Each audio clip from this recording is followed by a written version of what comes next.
हरे कृष्णा, राधे राधे। हम सभी साधक वैदेही की आत्मकथा श्रवण कर रहे हैं। भाग 167 गतांग से आगे। मैं वैदेही, मेरे पुत्रों ने संगीत की शिक्षा शुरू कर दी थी। मैं सुनती तो मंत्रमुग्ध हो जाती। कितना सुंदर गाते थे मेरे कुशलव। वर्षा कर देते, शीतल हवा चलने लगती, कोयल से प्रतिस्पर्धा करते, अल्लड़ थे, गाते गाते डूब जाते स्वर लहरी में। रामायण का गायन मेरे पुत्रों का मुझे रोमांच कर देता। अरण्यवासी थे इसलिए सहज थे।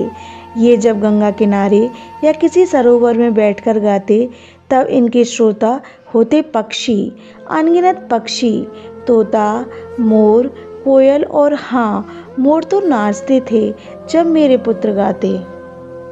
मैं सुनती रहती मेरे श्री राम के जन्म की कथा का गायन, फिर ऋषि विश्वामित्र का उनको लेकर जाना। तुम लोग आगे का प्रसंग क्यों नहीं सुनाते? मैंने एक दिन पूछा।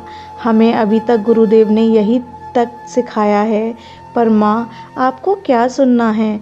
मैं उनकी बातें सुनकर इतना ही कहती, नहीं ठीक है, मुझे कुछ नहीं सुनना, लो भोजन कर लो। मैं फिर शाक, दाल और चावल उनके पात्र में रख देती। वो खाते, मैं उन्हें देखती रहती। कुछ मेरे श्री राम की तरह ही दिखता है और खाता भी उन्हीं की तरह है। नीचे दृष्टि करके, शांत झुककर, वो एक भी दाना अन्न का गिराता नहीं था। हाँ, थोड़ा चंचल था लव। माँ, हमें ऐसा क्यों लगता है कि आप हमसे कुछ छुपा रही हो? बड़ी हिम्मत करके कुश ने मुझसे पूछा था। अब माँ रो देगी, लव बोला।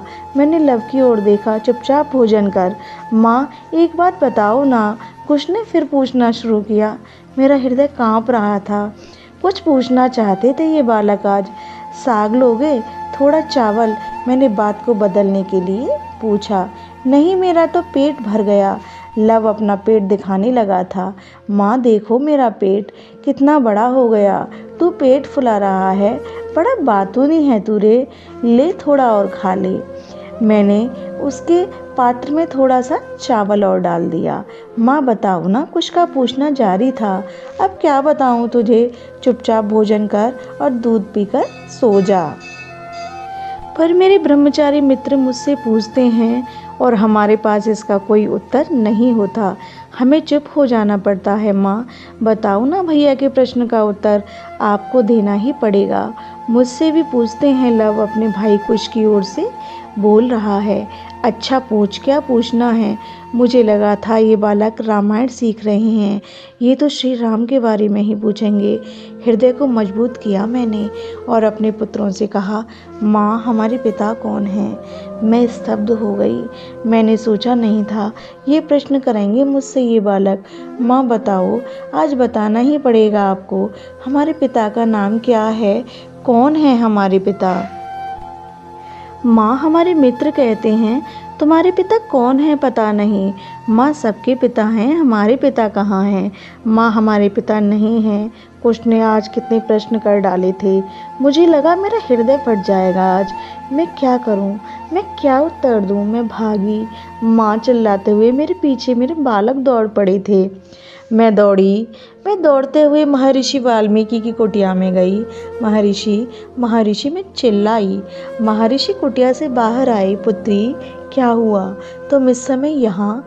मैं उनके चरणों में गिर गई थी। महर्षि अब सहन नहीं होता, मैं क्या करूं? मुझे बताइए मैं क्या करूं? मैं अपने मस्तक को पटक रही थी भूमि में। पुत्री सीता, पर क्या हुआ? मेरी दशा देखकर सजल हो गए थे महर्षि के भी नेत्र। महर्षि मेरे पुत्र पूछ रहे हैं उनके पिता कौन है।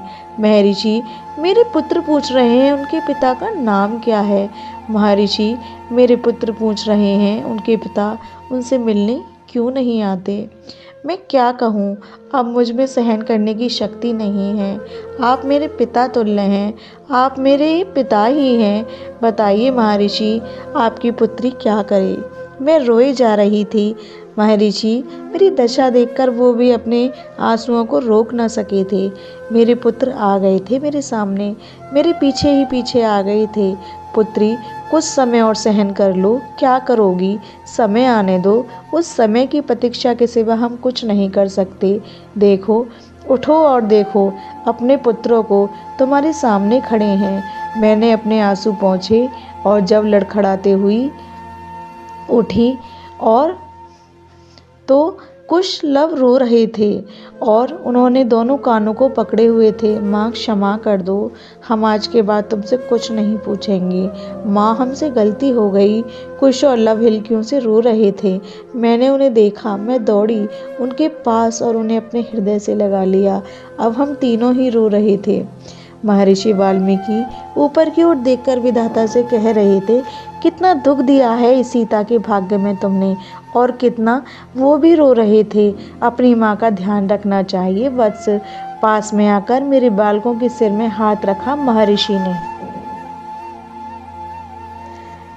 चलो जाओ, अब माँ को कुटिया में लेकर सेवा करो वत्स। माँ का ध्यान रखो। जाओ पुत्री जाओ, जल्दी ही वो समय आएगा जब तुम्हारे सारे दुख दूर हो जाएंगे। महर्षि ने मुझसे वात्सल्य में कहा था। मैं चल पड़ी थी। मेरा हाथ पकड़े मेरे दोनों पुत्र चल रहे थे। माँ, ये कुश भैया है ना, आपको रुलाते हैं। लव इतना ही बोला, पर जब मेरा कोई उत्तर नहीं मिलता उसे, तब तो वो चुप हो गया। मैं देख रही थी, कुश उसे चुप करने को बोल रहा था। यह प्रसंग अब यहीं विश्राम लेता है। हरे कृष्णा, राधे राधे।